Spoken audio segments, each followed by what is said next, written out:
মাত্র ৯ মাস আগে ঢালিউডের দুই জনপ্রিয় অভিনেত্রী পরিমণি ও শবনম বুবলির মধ্যে ফেসবুকে ভার্চুয়াল যুদ্ধ শুরু হয়। পরিমণি অভিযোগ করেছিলেন তার সন্তানের জন্য বানানো একটি ভিডিও নকল করে বুবলি তার সন্তানের জন্য ব্যবহার করেছেন। এই অভিযোগের জবাবে বুবলিও দ্রুত প্রতিক্রিয়া জানিয়ে বলেছিলেন তিনি কারো ভিডিও নকল করেননি। বুবলির বড় বোন গায়িকা নাজনীন মিমি এ বিতর্কে যুক্ত হন। তিনি পরোক্ষভাবে পরিমণিকে ইঙ্গিত করে ফেসবুকে কিছু মন্তব্য করেন, জানিয়ে পরিমণি আরো ক্ষুব্ধ হন।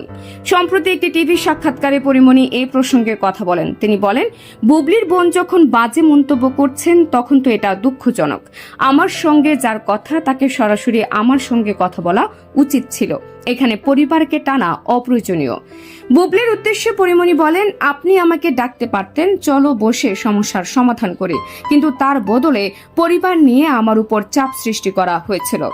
অপু বিশ্বাস প্রসঙ্গে পরিমণি জানান, তাদের সম্পর্ক সৌজন্যমূলক হলেও ব্যক্তিগত আড্ডার সম্পর্ক নয়, তবে অপু বিশ্বাসকে তিনি পছন্দ করেন ও শ্রদ্ধা করেন।